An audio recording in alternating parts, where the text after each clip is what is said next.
Welcome, everyone. Um, Welcome to this discussion of freedom of speech issues in our troubled times, sponsored by the Arthur L. Carter Journalism Institute at New York University and by NYU's First Amendment Watch. I'm Stephen Solomon, the founding editor of First Amendment Watch and director of the Journalism Institute. I'm delighted to introduce our speakers, two of the world's leading champions of free speech, Salman Rushdie and Suzanne Nossell. Sir Salman Rushdie is a distinguished writer in residence at NYU. He is a prolific, provocative writer who has received many awards for his individual books and numerous international honors for the entirety of his work. Of his 14 novels, 5 have been shortlisted for the prestigious Booker Prize, which he won in 1981 for Midnight's Children. Subsequently, Midnight's Children was named the best of the Booker, the best of the winners in the award's 40-year history.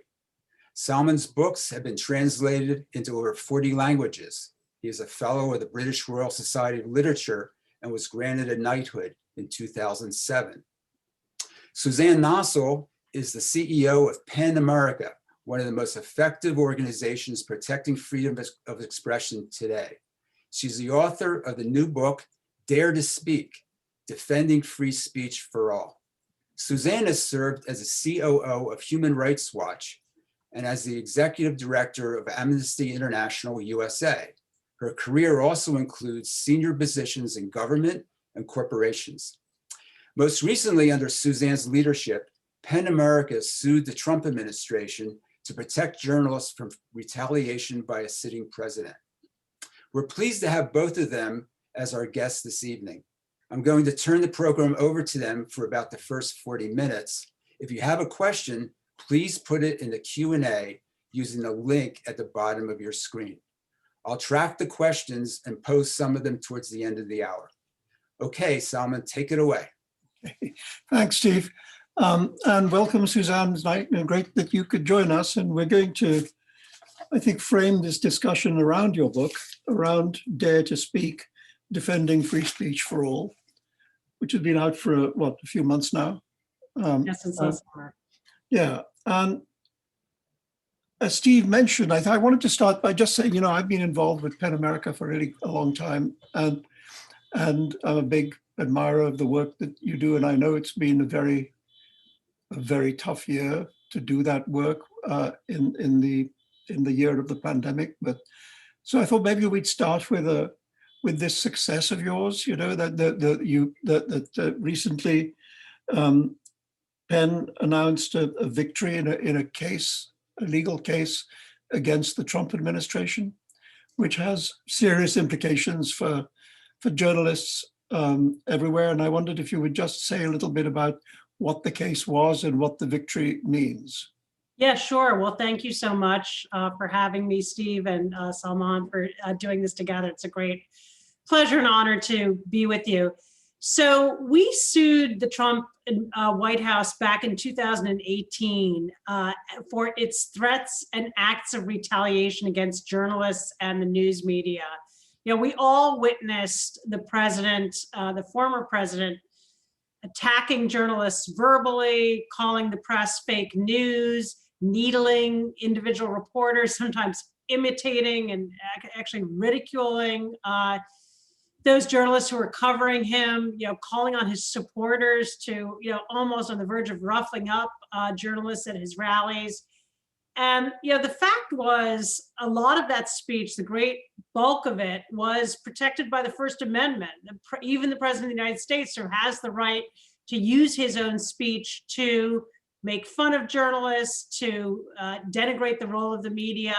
And so other than decrying it, pointing it out, the media reporting on it, there wasn't a lot that could be done to actually stop him. But what we sort of looked into with the help of some lawyers at Yale and at the organization Protect Democracy was that when his words crossed over into threats of retaliation, so threats to withhold press passes or to investigate proposed mergers of news organizations as on antitrust grounds, but in relation to critical reporting, when he threatened to withhold security clearances from former government officials who were serving as commentators on for news organizations, that those threats and in some instances acts of retaliation crossed a line and violated the First Amendment. Because while you can say all you want, threats are a category of speech that's not protected by the First Amendment, and actions are not protected by the First Amendment. So, for example, the revocation of a press pass is an action that's not protected. And so we had to craft this lawsuit very finely. One concern for us as a free expression organization was we didn't want to be accused of, bringing a suit that could itself in some way undercut or flout the First Amendment. So we had to focus very carefully and narrowly on threats and acts of retaliation. We brought the suit. It's the American justice system at its finest, which is things move very slowly. And the government made a motion to have the lawsuit dismissed. They said, you can't sue a president for this. You don't have the right to state a claim. PEN America doesn't have standing to bring this lawsuit as a nonprofit organization. So they made a whole series of arguments. And the fact was that our suit was novel. There really hadn't been a case like this brought by an organization like ours. And there was a certain amount of skepticism. We really had to win over free speech and First Amendment scholars, partner organizations. They all kind of came around and eventually supported it. But one of their worries was that it would get thrown out on a motion to dismiss. And so we were very gratified when last spring we got a ruling from the judge on that motion, rejecting it. She accepted it in parts, but rejected it substantially and allowed our suit to proceed, basically deciding you can sue a sitting president on these grounds. And an organization like PEN America,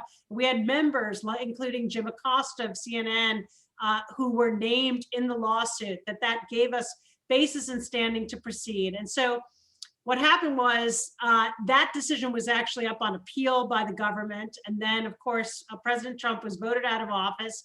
So the case was moot.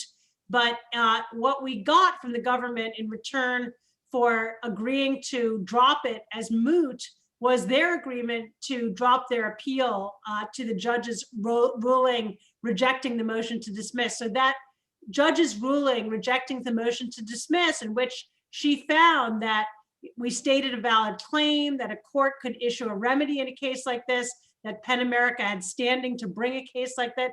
All of those stand as good law and set a precedent for any future, not just president, but public official who makes threats or acts in a way that retaliates against criticism by the press. So an important, legal precedent that was created in this case. It was a preliminary ruling, so it doesn't have quite the force it would if it were final, if it had gone up on appeal, but nonetheless, it stands.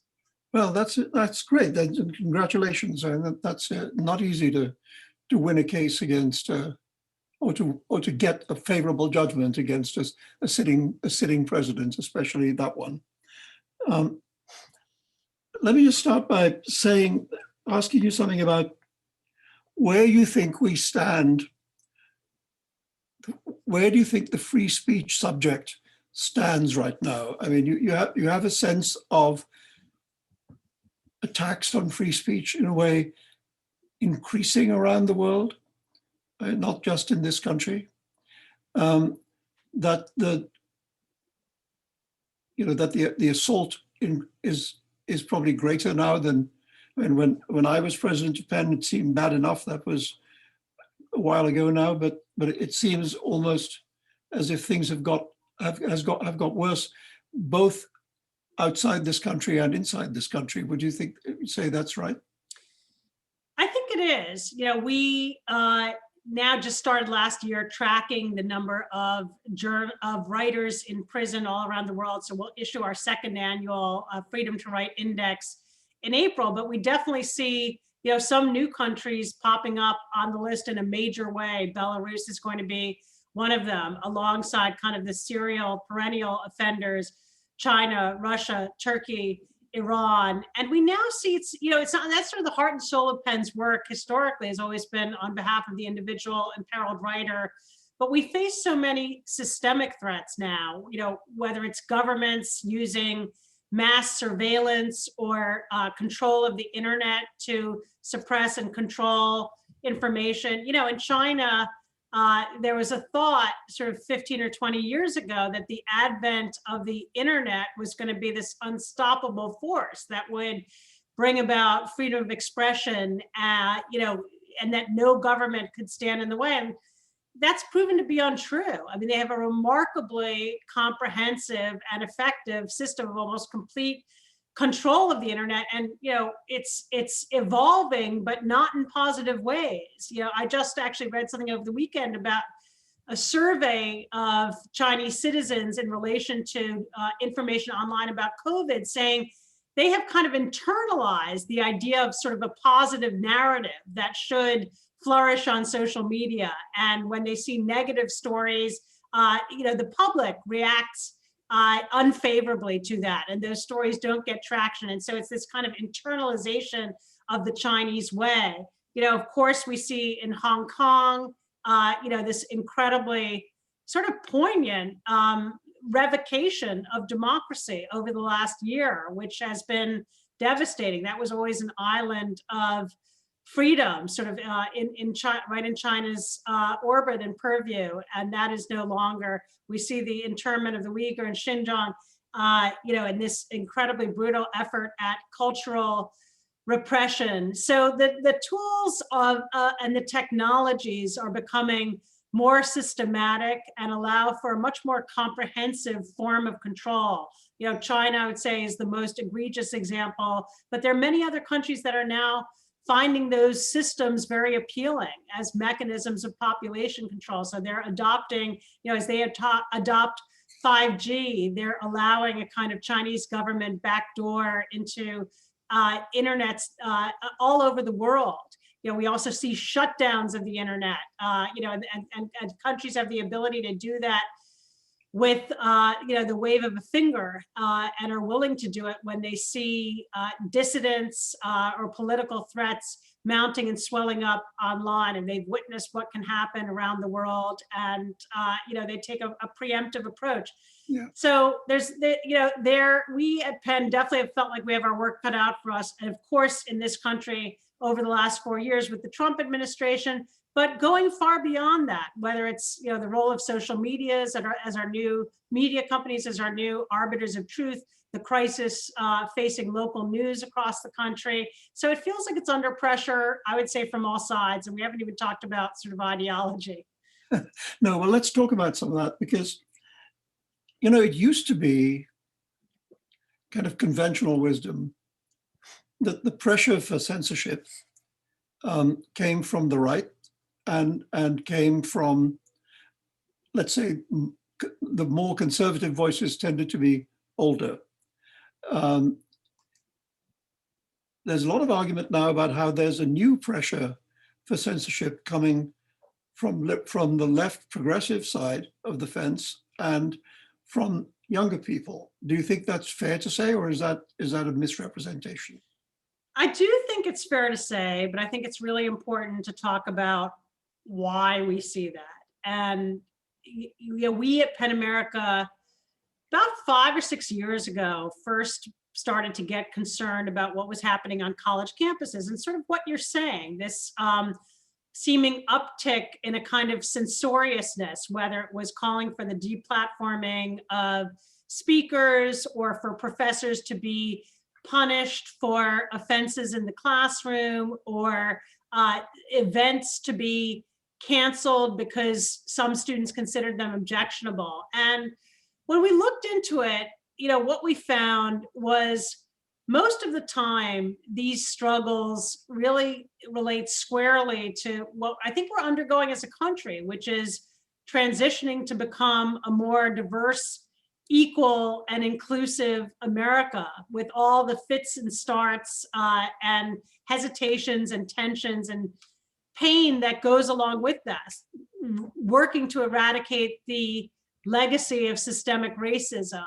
And in the course of that, these questions of free speech have arisen, and a lot of students look at what they see as sort of a tension between the drive to make, for example, the college campus a place where everybody feels a sense of belonging, where people feel comfortable, where they feel included, respected, not undermined, all important things. And, a genuine quest, because, we all know these universities were created in some cases hundreds of years ago, at the very least many decades ago. They were created for much more homogenous populations, principally white men, and they still do have a way to go for all students to really feel like they have equal say and an equal opportunity to participate. So the tension arises between that, I think, noble drive that I sort of see as the unfinished business of the civil rights movement, and on the other side, robust protections for free speech and academic freedom. And the impulse that we've seen for a lot of students is, if those two things come into conflict, they will put their thumb on the scale of inclusivity and belonging and comfort, even if it comes at the expense of free speech. And so the essence of our work on college campuses, and really the reason I wrote Dare to Speak, Defending Free Speech for All, is because I really believe fundamentally that these causes are not in inherent tension, that we can bring about a more equal, inclusive, and just society without compromising robust protections for free speech. And in the book, I spell out 20 principles for how I think that can be done. And in my conversations with young people, I sort of find if you explain it and you get into the detail, they recognize they have just as much, if not more, of a stake in free speech as anyone else of any other political persuasion or any other generation. And we saw that so powerfully last summer when people took to the streets in protest. And there were a lot of abuses of assembly rights by overzealous police. But by and large, even during a global pandemic, we had people pouring out on the streets, expressing their views, laying down demands, and actually bringing about quite transformational change. I mean, everything from reforms to policing policies in cities across the country to what we see now with the Biden administration, which has put racial justice right at the forefront of their efforts to form a new administration and their policy agenda. So that's a pretty powerful demonstration of where free speech can get you. And I hope it is part of what kindles in a rising generation a recognition that free speech principles should matter to all of us. Yeah, I mean, historically, censorship has always served the powerful. It has not served the powerless. And in fact, minorities and dissenters in societies have been usually the first to suffer the consequences of free speech suppression. And so, I mean, I just remember these couple of phrases that I've always found important. One was the statement made by both Martin Luther King and John Fitzgerald Kennedy, which was the famous saying that freedom is indivisible, which Saul Bellow in The Adventures of Augie Marsh, at the beginning of the novel, he has Augie Marsh say a kind of Bellovian version of that. He says everybody knows there is no fineness or accuracy of suppression. If you hold down one thing, you hold down the adjoining. That idea of the indivisibility of freedom, which of course includes the freedom to say things that other people don't like. How do you think that's standing up in America in particular, let's say, since we're here? You have a section in your book called Defend the Right to Voice Unpopular Speech. There are a number of people now who think that's not a right, so what would you say to those people? I do think it's a problem. I think there is this kind of, what I see as sort of an irrational faith that if we give those in positions of power and authority the license to suppress speech, that they will use that license, righteously to suppress precisely that speech which we would like to see, deleted or suppressed. And, I agree with you. I think it's not true, and there's no basis to believe that. And I feel like the Trump administration was the perfect illustration. I mean, if they had not been constrained by the First Amendment, what would President Trump have done? I mean, it's quite clear. He would have sent these journalists to jail. I mean, he would have shut down the fake news. He was crystal clear that he saw these journalists and the press as an enemy of his administration, and he would have used the power of government to suppress them. And he tried to do it out in Lafayette Square with peaceful protesters, and would have gone further, if it were not for thankfully our norms, while they kind of shook and began to buckle, ultimately were maybe just enough to hold him back. So I feel like that, that to me is a powerful illustration.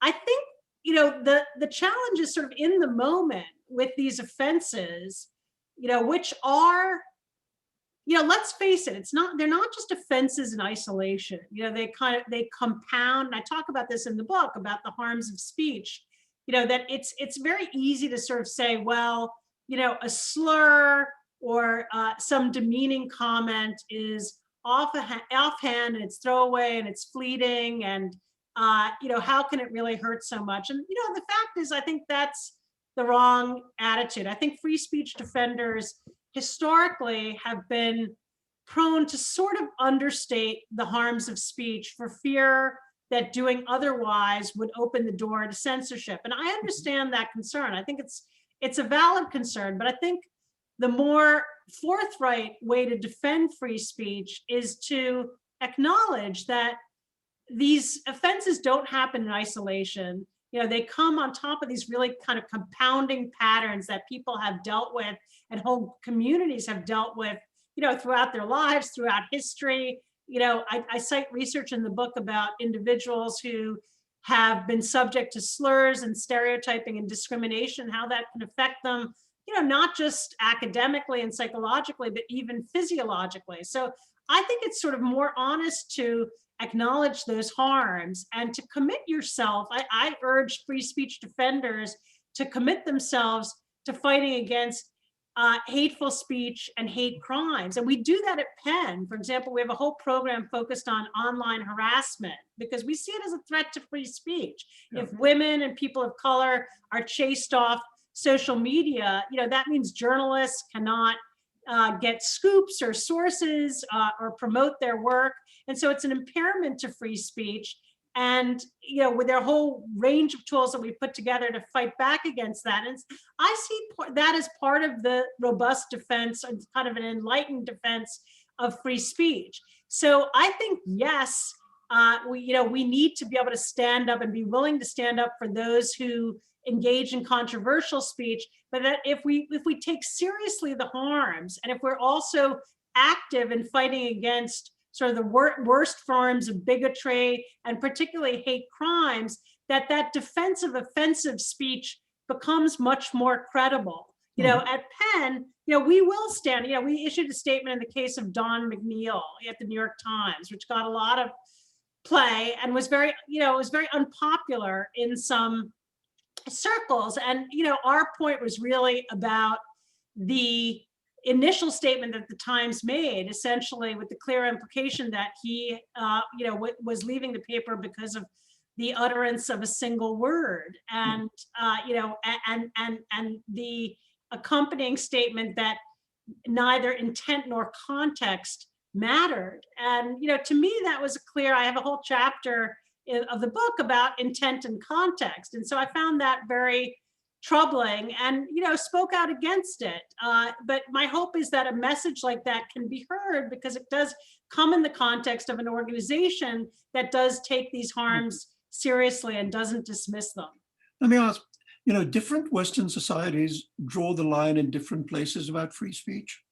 You know, so that for example, I mean, I lived for a long time in England, as you know, and in England there's the Race Relations Act, and the Race Relations Act makes it illegal to make racist statements, you know, and if you do, you can be prosecuted, you know, and theoretically sent to jail or fined.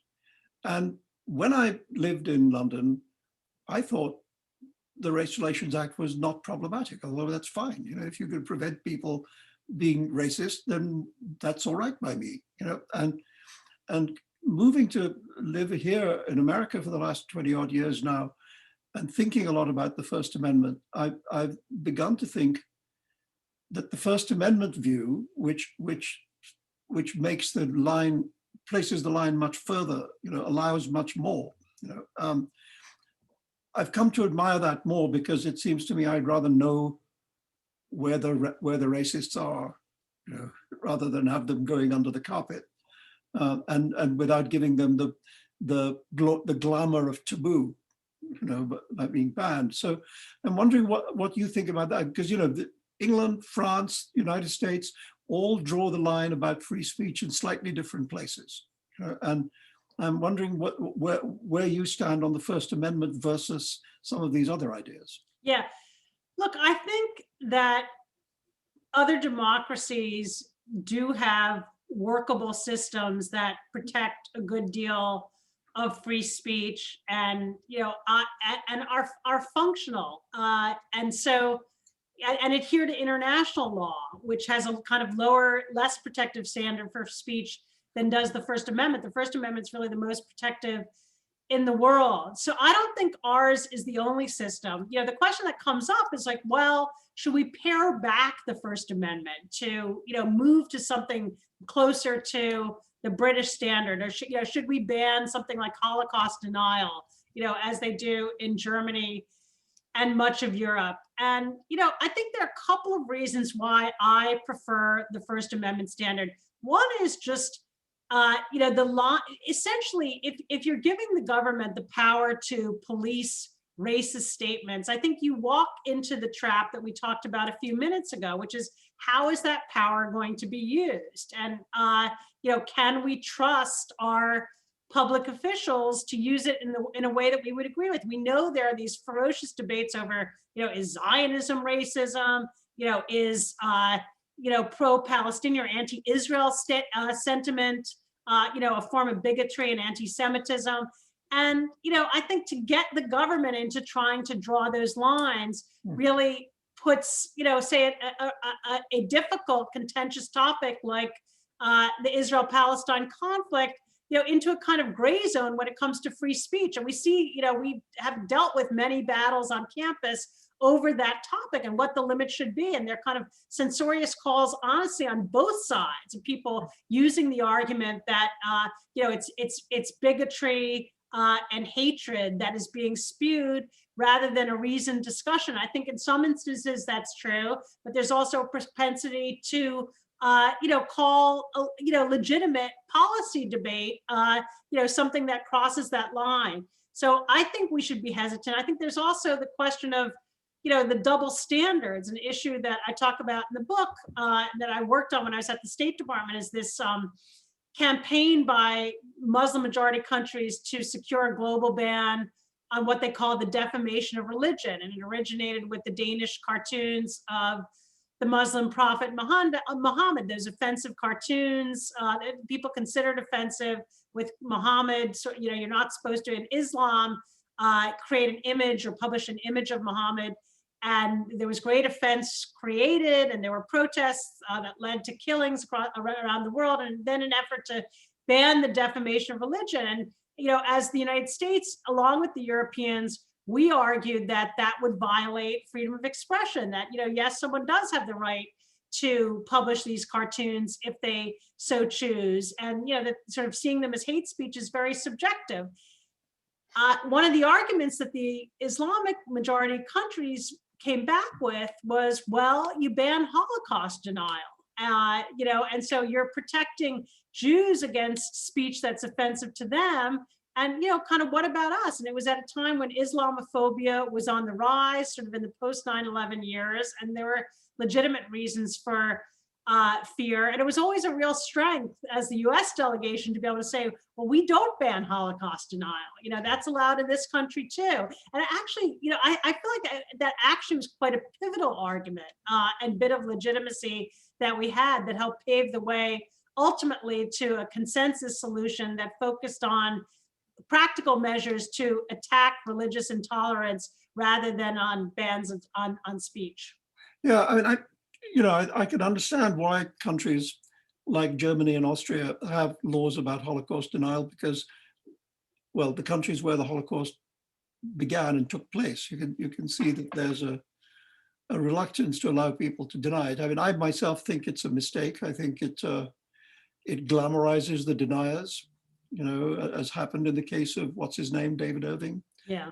Who was a busted flush, a kind of discredited historian until he got, arrested under the Holocaust denial laws, and it backfired, I think.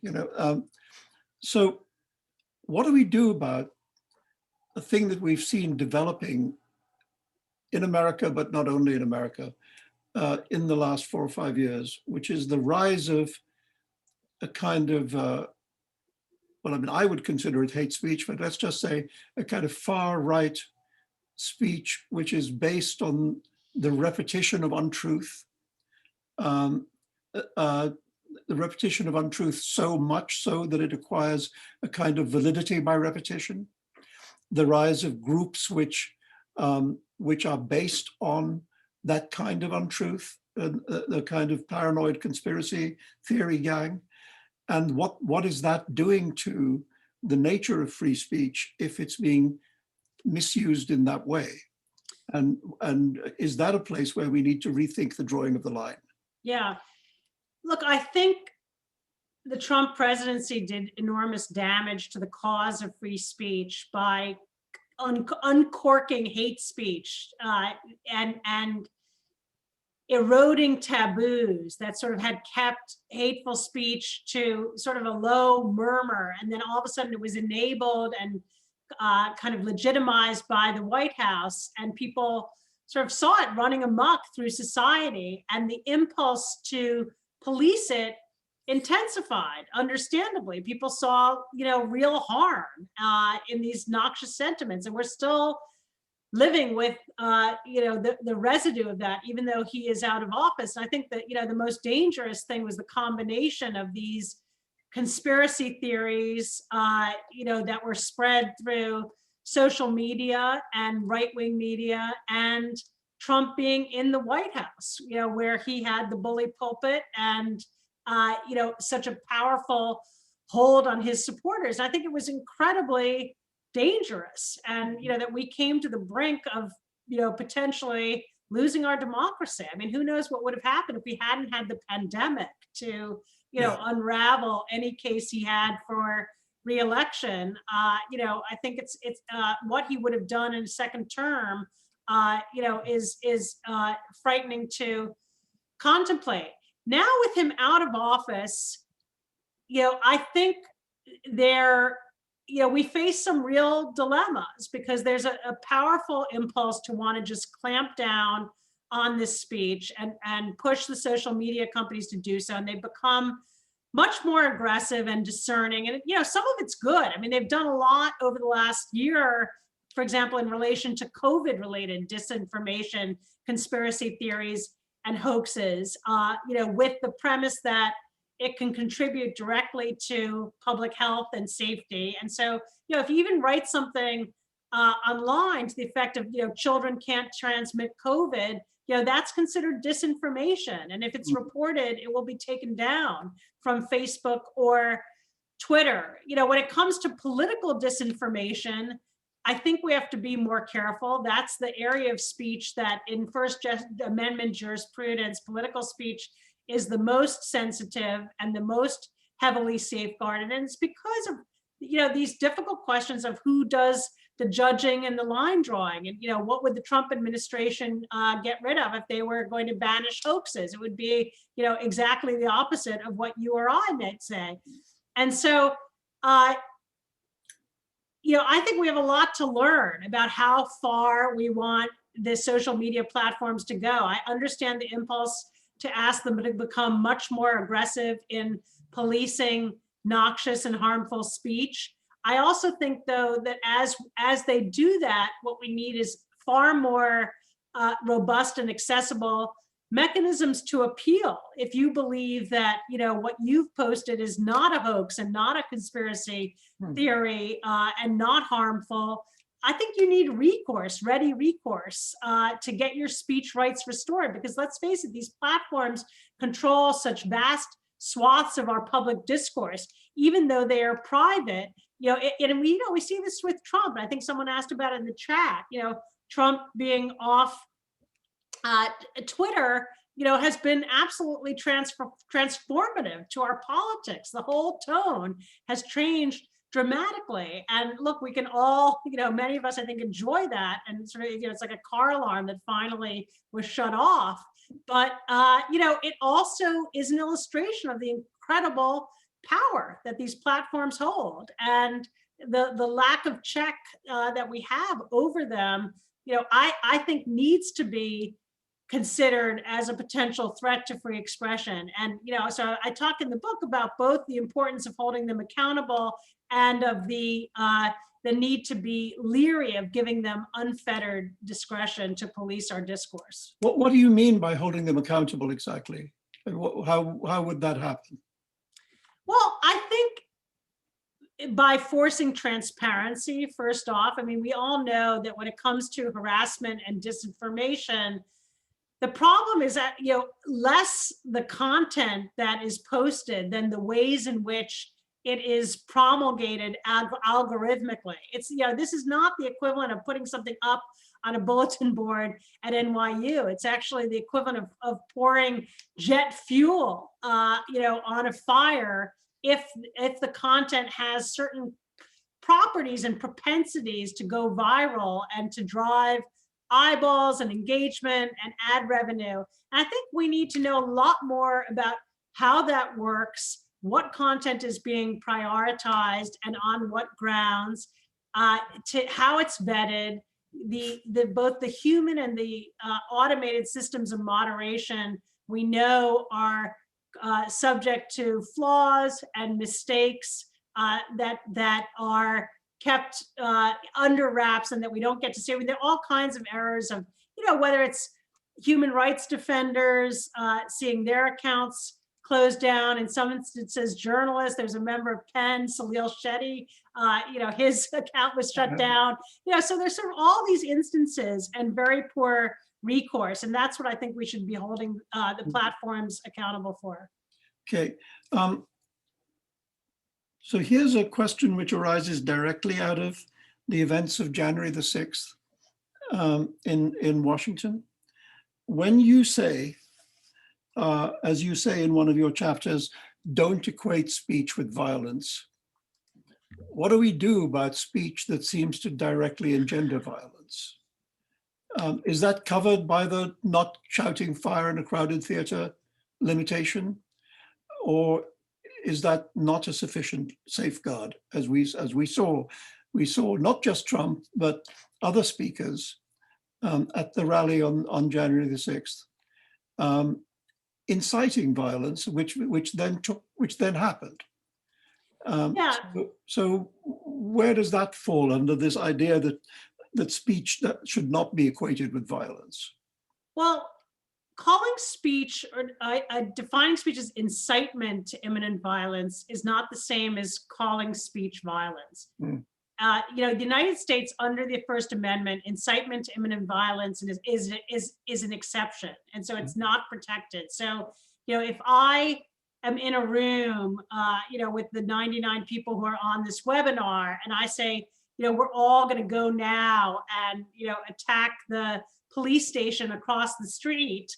That is incitement to imminent violence. I am, directing and encouraging people to engage in violence, and I could be prosecuted for that here in the United States.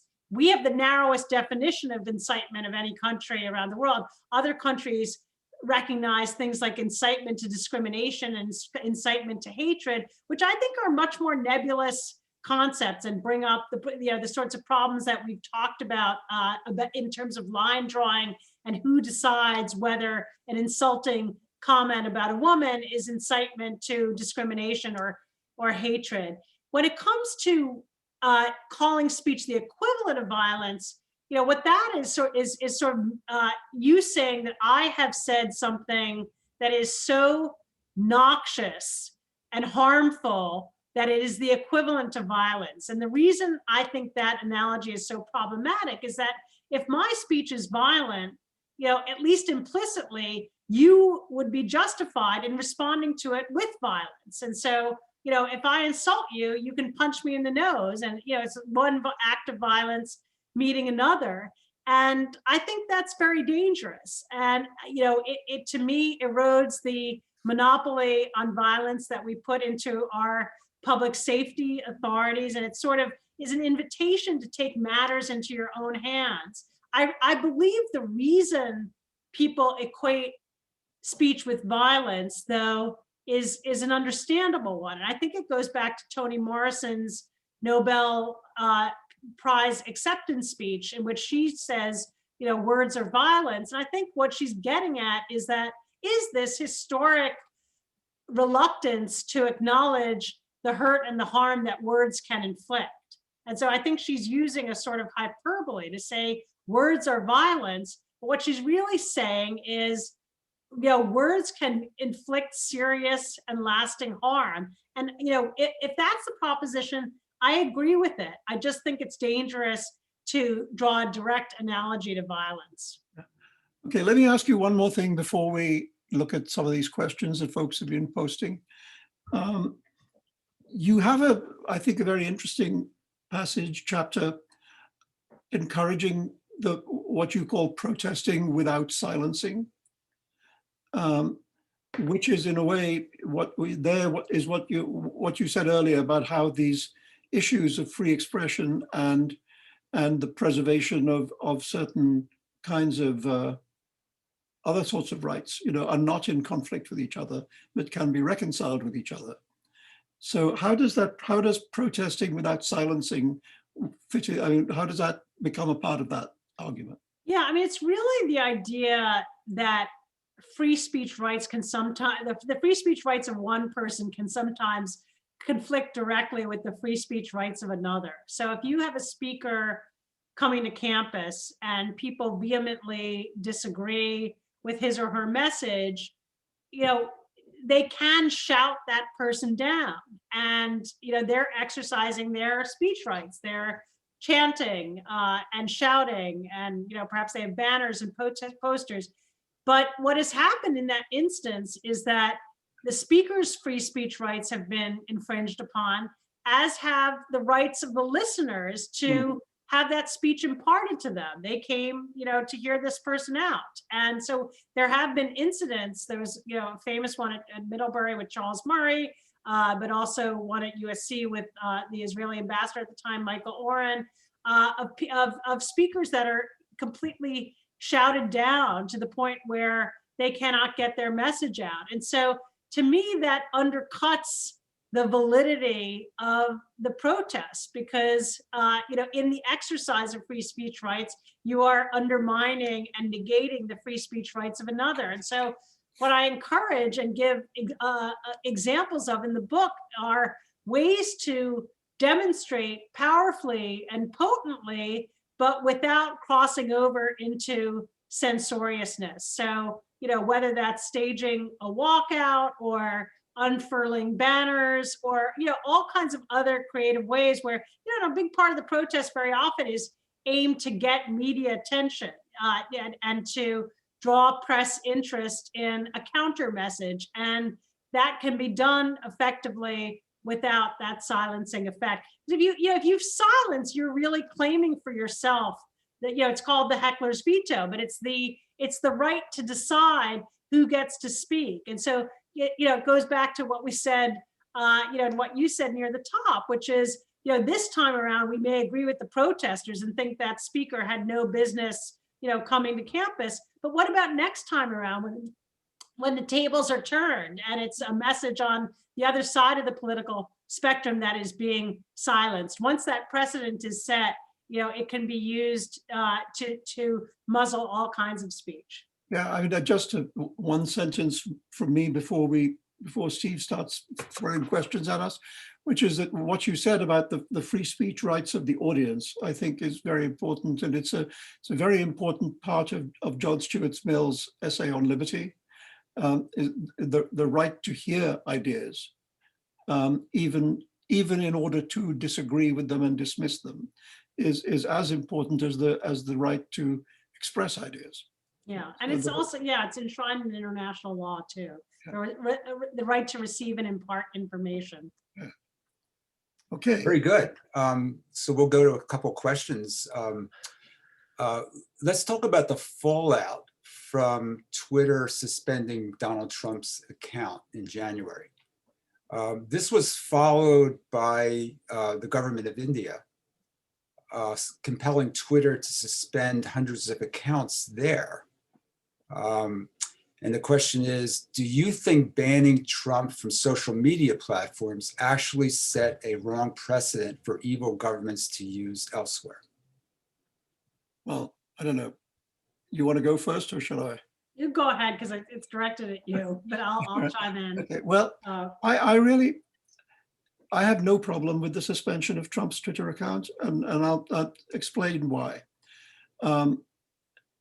It in no way deprives him of the right to express his ideas. He had, as president, many ways of expressing his thoughts and ideas, which all other presidents have used. He could call press conferences, he could make speeches, he could go on television.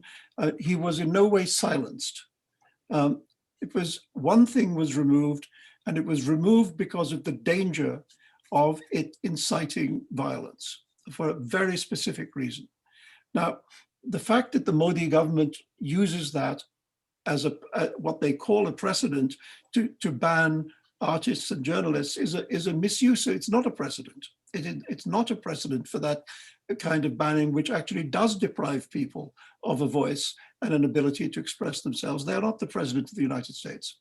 And they are not doing things which incite violence. So the cases are not comparable. And if the Modi government is saying that they're comparable, then that's inaccurate. I mean, I would just add, I agree in terms of the platforms banning Trump, but partly because it was after the election. I actually wrote a piece in the fall of 2019 arguing against Trump being kicked off Twitter on grounds that I thought in the pre-election period, the kind of unvarnished view that it gave Americans of the president and his psyche had some political value. And there are some polls backing that up, that suburban voters found his tweets off-putting, and it may have been part of what precipitated the shift away from him. I do think, though, to Salma's point, it's not a precedent, yet it will be used as a precedent. We can say it's not a precedent, shouldn't be a precedent, that use is illegitimate. But I do worry about it being used. I think one thing that's really important now, Facebook has sent the determination to its new oversight board. And I think the precise articulation of the grounds for the suspension is important, because that will help distinguish it from other cases. Alexei Navalny was one of the first people to come out and say he was concerned that the Russians would use this to legitimize the muzzling of him and his allies. Okay, let's talk about Dr. Seuss.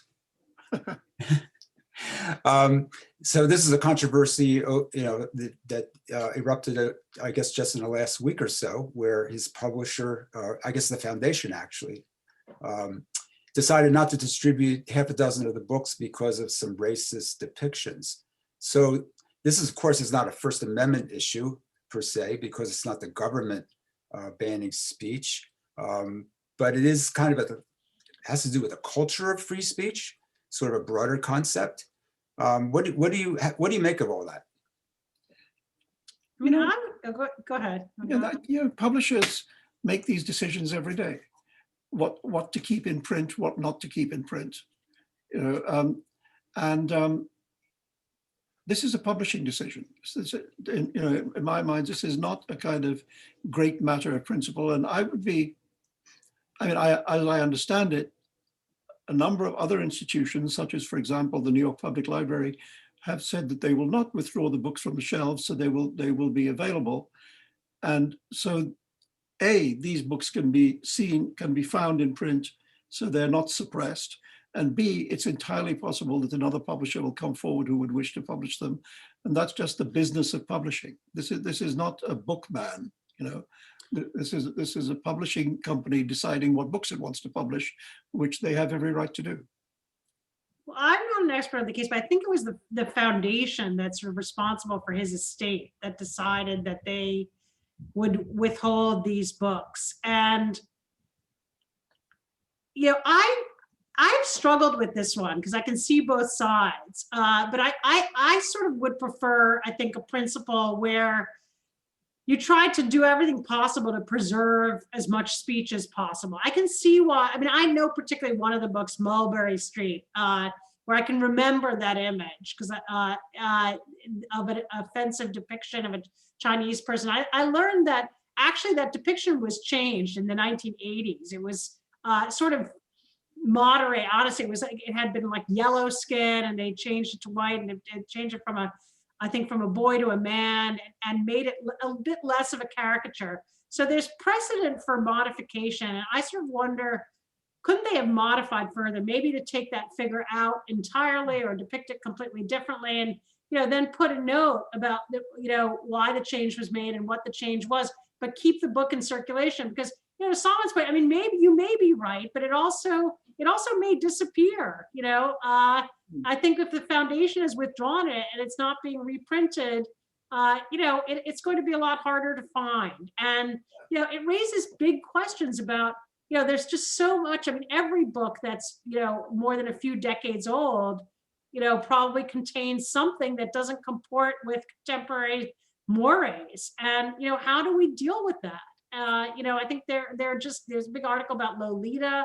It's sort of an endless inquiry into, what could be a possible cause of offense. And I think it's not to be dismissed, but I think we need to find some principles. And one of them should be, in my view, sort of trying to preserve access and speech as much as possible, while, dealing responsibly with offense and caricature and, imagery that could denigrate.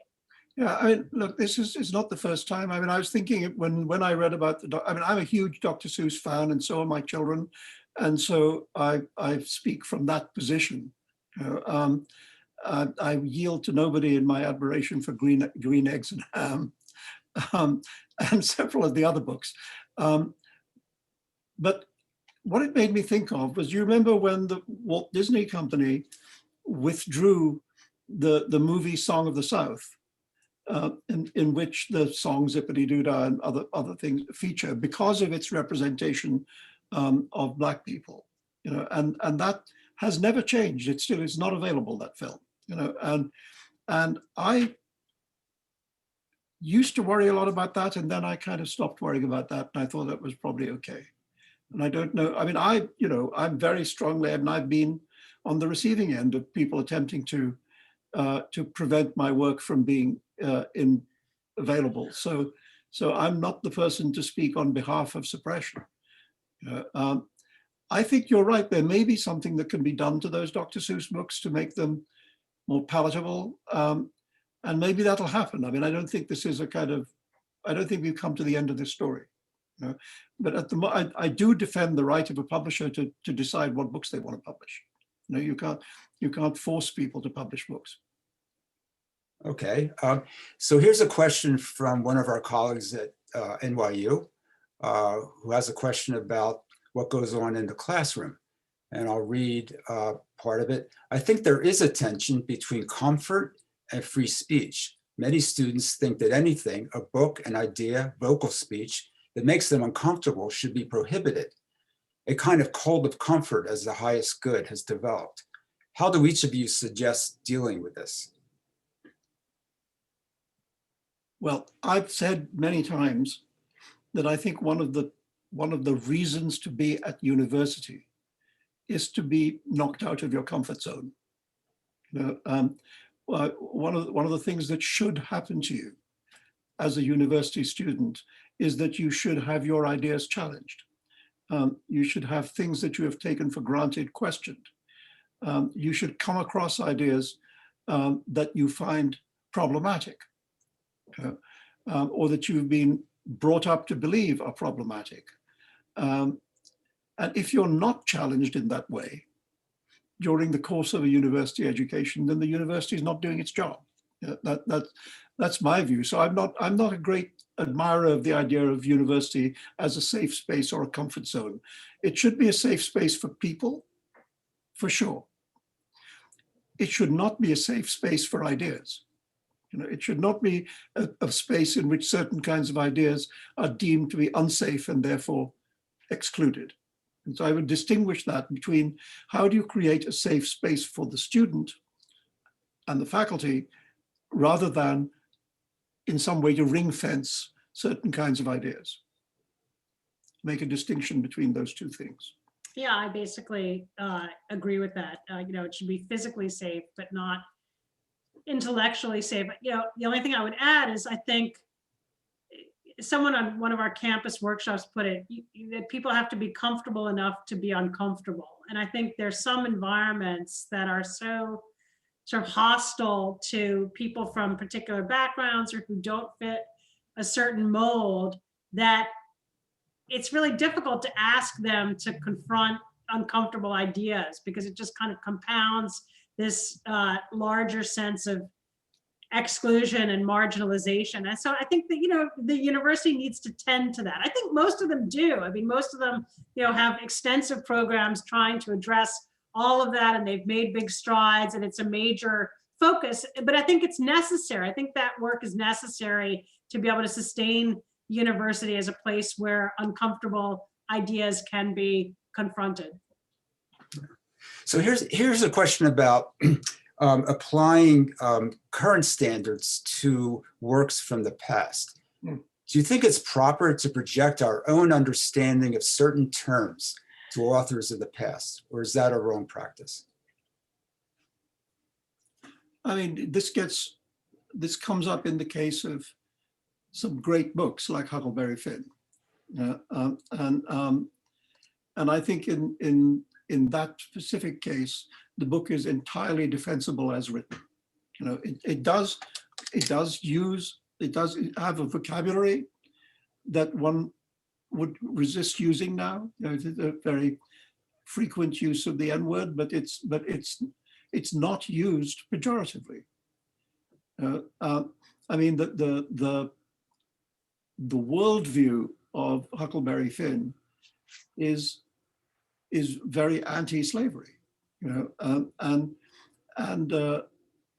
as Ernest Hemingway said, all of American literature comes out of one book, and its name is Huckleberry Finn.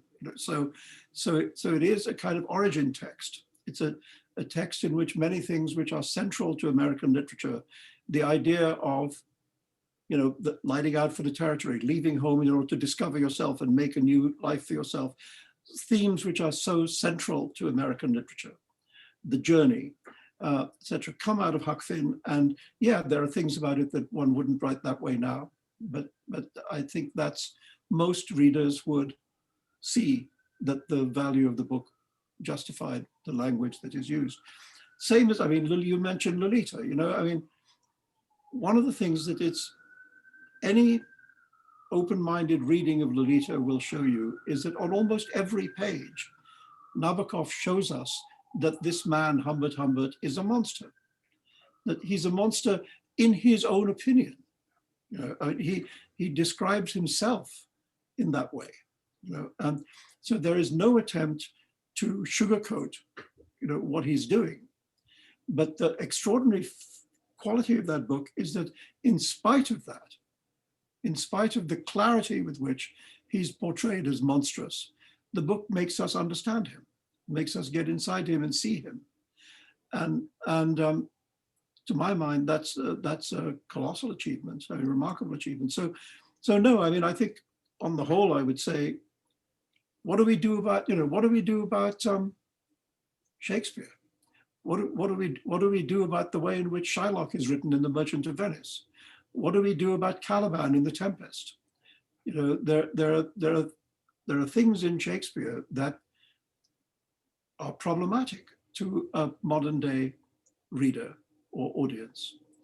But I don't think anybody at this point, there was a period of time when Shakespeare got rewritten all the time. The period of what was called Bowdlerization, where Henry Bowdler gave Romeo and Juliet a happy ending, and oh, you're awake. I don't have to kill myself. Let's get married. So even Shakespeare has gone through a phase where people tried to, quotes, improve, unquotes, his work. But I don't think we would say that now. So I think the classics are there as representative of their time. I mean, if we go back to the Greeks, if you look at the Greek tragedies, there's plenty of, as it were, cultural ideas there that we would not agree with now. About the role of women, for example, or about the way in which women can be sacrificed, their lives could be given up in order to make possible men's wars. We don't think that now. But the Greek tragedies are still valuable. Okay. So I think we have time for one more question.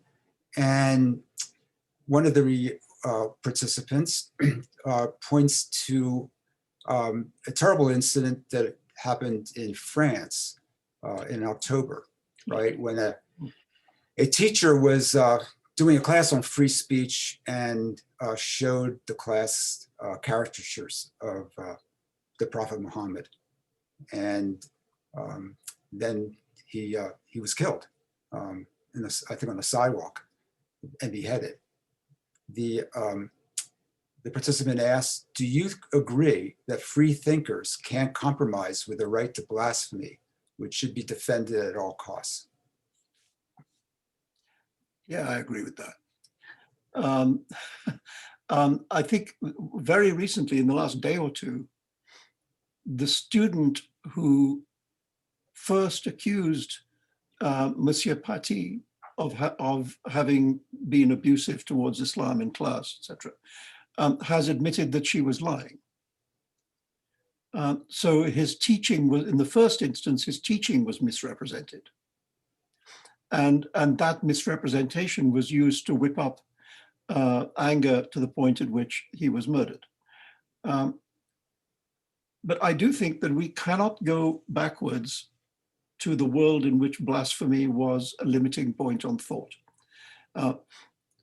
The writers and thinkers of the French Enlightenment specifically understood that the enemy they faced was not the state, but the church.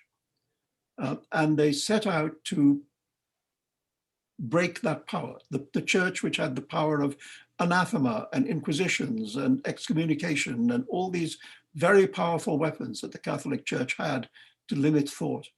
And the French Enlightenment is the moment at which that power was broken. And our modern idea of free expression derives from that moment, derives from that moment. And we can't go back, I mean, I remember, as somebody who has been accused of blasphemy, I can say, I remember being sent a T-shirt by somebody in the mail back in those days, which said blasphemy is a victimless crime. So if you don't believe in God, there's nothing to blaspheme against. So my view is, yeah, I mean, I think, again, one has to respect people's religious beliefs, and that's fair enough. They should be allowed to have the freedom of religious beliefs, which the First Amendment defends as strongly as it defends free expression. Does it not? But you can't ring fence the ideas. If your religious belief is that the world is flat, I'm allowed to say that you're an idiot. And you're allowed to tell me that I'm an idiot in return, because the world is flat, as you know. You can't protect ideas by saying that some kind of religious dogma makes them unquestionable.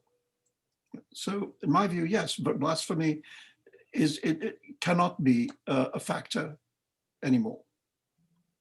I would just add it's a great illustration of the danger of treating words as violence. I mean, that's a perfect example, like blasphemy being seen as, a adequate provocation to a violent response. I think that's a very dangerous notion. So I agree, we need the space to debate these ideas. We can't accept a single religion sort of defining the parameters of speech and debate for for everybody else, but particularly that notion that words or images can be the equivalent of violence and a justification for violence, I think is one of the most dangerous ideas out there, and that's a little bit illustration of why. Well, that's a great way to close. Suzanne and Salman, this has been a great discussion of some very difficult issues, and we want to thank you on behalf of the Arthur Carter Journalism Institute and First Amendment Watch for being with us this afternoon, and thanks to many, many participants who are with us as well and posed many more questions than we could get to. So thanks to everybody. Thank you, Steve. Appreciate it. Thank you so much. Thank you, Bye, Suzanne. everyone. Take care. Bye-bye, everybody. Bye-bye.